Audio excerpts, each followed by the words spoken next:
আসসালামু আলাইকুম প্রিয় দর্শক, স্বাগত জানাই টুনটুনি রান্নাঘরে। আজকে আস্ত মাছ চুলায় বেক করব। খুব সহজ পদ্ধতি এবং খেতে অসাধারণ মজার। আমিও আগে ভাবতাম যে তেল ছাড়া এমন মাছ কাঁচা কেমন লাগবে, কিন্তু বিশ্বাস করুন এটা এত টেস্টি যে বারবার খেতে ইচ্ছে হয়। আর হেলদি সেটা তো অবশ্যই। এভাবে মাছ সাথে কিছু বেক করা আলু, টমেটো, পেঁয়াজ ভাজা খেতে খুবই ভালো লাগে। আশা করছি আপনাদেরও খুব পছন্দ হবে। পছন্দ হলে আমার চ্যানেলটি সাবস্ক্রাইব করতে ভুলবেন না। সাবস্ক্রাইব করার জন্য প্লিজ নিচের লাল রঙের সাবস্ক্রাইব লেখা বাটনটিতে ক্লিক করে পাশের বেল আইকনটি ক্লিক করবেন। তাহলে মজার সব রেসিপি আপনি পাবেন সবার আগে।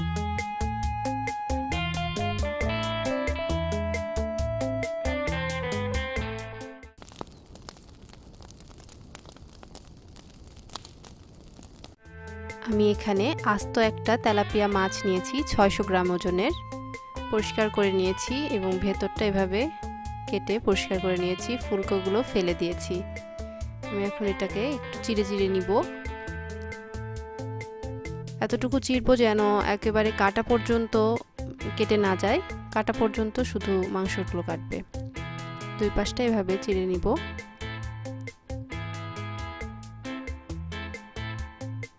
দেখুন কাটা পর্যন্ত কিন্তু কাটেনি। এভাবে মশলাগুলো ভালোভাবে যাবে এটাতে। মাছের মধ্যে আমি একটু লবণটাকে মাখিয়ে রাখবো। লবণটা একটু আগে মাখিয়ে রাখলে যা হবে, একটু মাংসের মধ্যে একটু লবণগুলো, মাছের মধ্যে একটু লবণগুলো ভালোভাবে গেলে খেতে ভালো লাগে। যেহেতু আমাদের একটু বাঙালি আনার স্বাদ, সে অনুযায়ী আমি হাফ চা চামচ লবণ দিয়ে দিচ্ছি। ভালোভাবে কাটাগুলোর মাঝে দিয়ে দিলাম 1/4 চা চামচ গোলমরিচের গুঁড়া দিয়ে দিচ্ছি। ভালোভাবে মিশিয়ে নিব। পেটের ভেতর এবং কাটার ভেতরে ভালোভাবে মাখিয়ে দিব। এরকম আরও কিছু মজার মাছের রেসিপি চাইলে উপরে ডান দিকে আই কার্ডে ক্লিক করুন। এছাড়া ডেসক্রিপশন বক্সে লিংক দেওয়া আছে। মাছটা 10 মিনিট মেরিনেট হবে। এর মধ্যে আমি সস তৈরি করব। একটা সস তৈরি করার জন্য আমি লেবু নিয়ে নিয়েছি। 3টা বড় সাইজের লেবু নিয়েছি। হাফ কাপ পরিমাণ রস করতে হবে। বেশি রস হয় সেই লেবুগুলো নিলে খুব ভালো হবে। বরফ লেবুগুলো থেকে আমি রসটা বের করে নিব। আপনারা যে কোনো খাবারের ছবি, রেসিপি আমাদের সাথে শেয়ার করতে পারেন ফেসবুক গ্রুপ হোমমেড রেসিপি বিটিতে। সব সোশ্যাল সাইটের লিংক ডেসক্রিপশন বক্সে দেওয়া আছে। এখানে হাফ কাপ পরিমাণ রস হয়েছে। একটা আস্ত রসুন নিয়েছি, বড় রসুনগুলো। আপনি চাইলে দেশি রসুনও নিতে পারেন।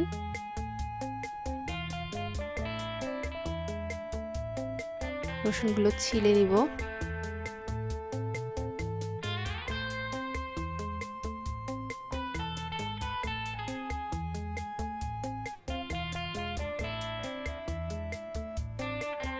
রসুনগুলো খুব ভালো করে থেতো করে একদম যতটুকু পারা যায় ছেঁচে নিব। মনে হতে পারে যে কাঁচা রসুন কেমন লাগবে, কিন্তু লেবুর রসের সাথে রসুনটা খুব ভালো লাগে। এভাবে আমি যতটা সম্ভব এটাকে চপ করে নিচ্ছি।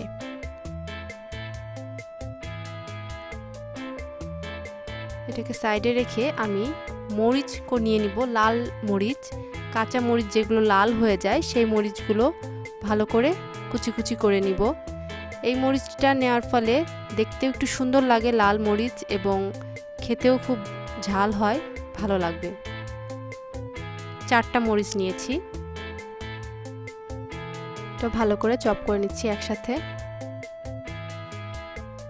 এবার লেবুর রসের মধ্যে নিয়ে নিচ্ছি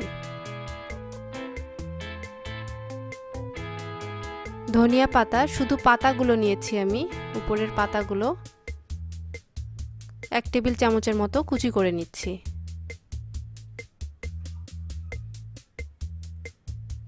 এটাও ওই লেবুর রসের মিশ্রণে দিয়ে দিচ্ছি।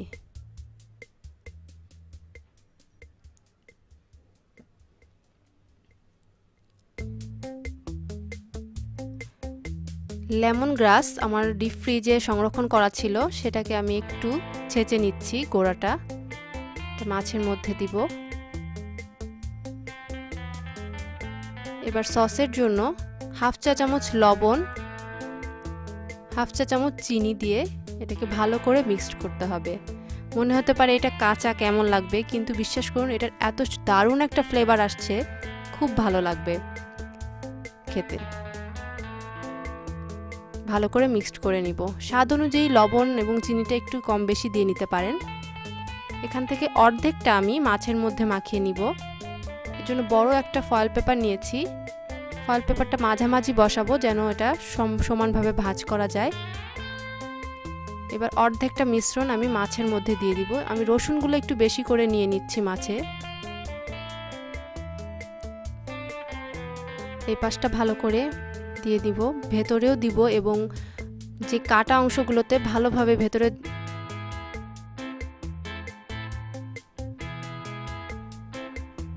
দুই পাশই ভালোভাবে একইভাবে মাখিয়ে নিব। মাথার অংশটাও ভালোভাবে রসগুলো যেন যায় সেভাবে দিতে হবে। আর ওই যে ছেঁচে নিলাম যে লেমন গ্রাসটা, ওটা একটা পেটে দিব আর একটা সাইডে রেখে দিব। এটাতে একটা ভালো সুন্দর একটা ঘ্রাণ আসবে। লেবু পাতলা করে স্লাইস করে নিয়েছি। আমি সবুজ অংশটা ফেলে দিয়েছি। সবুজ অংশটা থাকলে একটু তিতো লাগে, এজন্য আমি ওটা ফেলে দিয়েছি। দুই পাশে আপনারা দিয়ে নেবেন, 3-4টা স্লাইস দিয়ে নিলেই ভালো লাগবে। এবার এটাকে সমানভাবে মুড়ে দিব যেন ভেতরে বাতাস না থাকে, এভাবে মুড়ে দিব। একটু ছিদ্র থাকলে এটার কিন্তু রস বের হয়ে যাবে, খেয়াল রাখবেন যেন কোনো ছিদ্র না হয়। চুলা এটাকে 2 মিনিট আমি একটা বড় হাঁড়ি 2টা মিনিট একটু গরম করে নিয়ে দিয়ে দিচ্ছি মাছটা। 15 মিনিটের জন্য ঢেকে দিব মিডিয়াম আঁচে, মিডিয়াম লো আঁচে। 15 মিনিট পরে এটাকে আস্তে খুব সাবধানে আলতোভাবে উল্টে দিব যেন মাছটা ভেঙে না যায়। উল্টানোর সময় খেয়াল রাখবেন, মাছটা ভেঙে গেলে ভালো লাগবে না। খুব সাবধানের সাথে উল্টে দিব, দিয়ে আরও 15 মিনিটের জন্য ঢাকনা দিয়ে দিচ্ছি। 15 মিনিট হয়ে গেছে, নামিয়ে নিচ্ছি। এখানে কিছু পাতলা আলু স্লাইস করে নিয়েছি, পেঁয়াজ 2 টুকরো করে একটু মাঝারি মোটা করে কেটে নিয়েছি এবং রসুন কেটে নিয়েছি। এগুলো তেল ছাড়াই আমি ভেজে নিচ্ছি। মাছের সাথে এরকম বেকড মাছের সাথে এরকম পটেটো এবং টমেটো পেঁয়াজ ভাজা খেতে খুব ভালো লাগে এবং 2 জন মানুষের জন্য যথেষ্ট সুন্দর স্বাস্থ্যকর একটি খাবার এগুলো।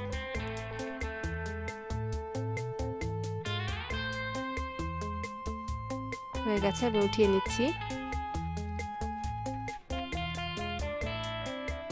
আলুটা সিদ্ধ হতে আরেকটু সময় লাগবে, টমেটো নিয়ে নিচ্ছি। টমেটোটাও 2 পাশটা একটু পোড়া করে ভেজে নিব।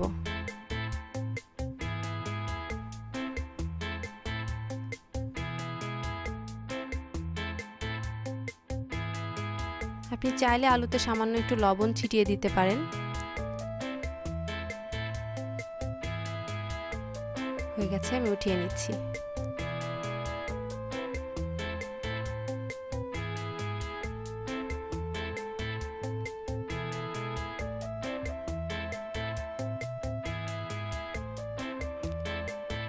এতক্ষণে মাছের প্যাকেটটাও একটু ঠান্ডা হয়ে এসেছে, আমি খুলে নিচ্ছি।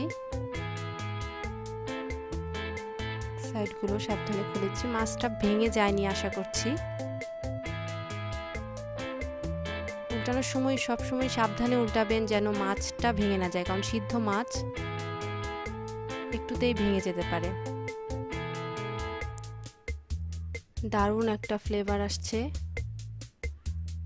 দেখতেও খুব ভালো লাগছে। আমি একটু দেখিয়ে দিচ্ছি, দেখুন সিদ্ধ হয়ে গেছে এবং মাছটা কতটা জুসি, দারুণ হয়েছে।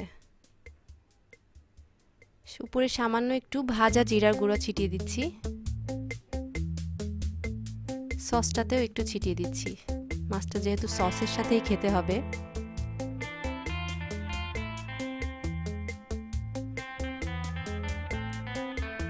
আমি একটু খেয়ে দেখিয়ে দিচ্ছি। এভাবে মাছ সাথে আলু একটু পেঁয়াজ নিয়ে সসের সাথে খেলে দারুণ লাগবে।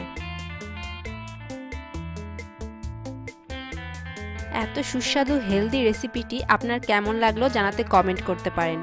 আরও মজার রেসিপি পেতে চোখ রাখুন টুনটুনি রান্নাঘরে প্রতি বুধবার রাত 9টায়।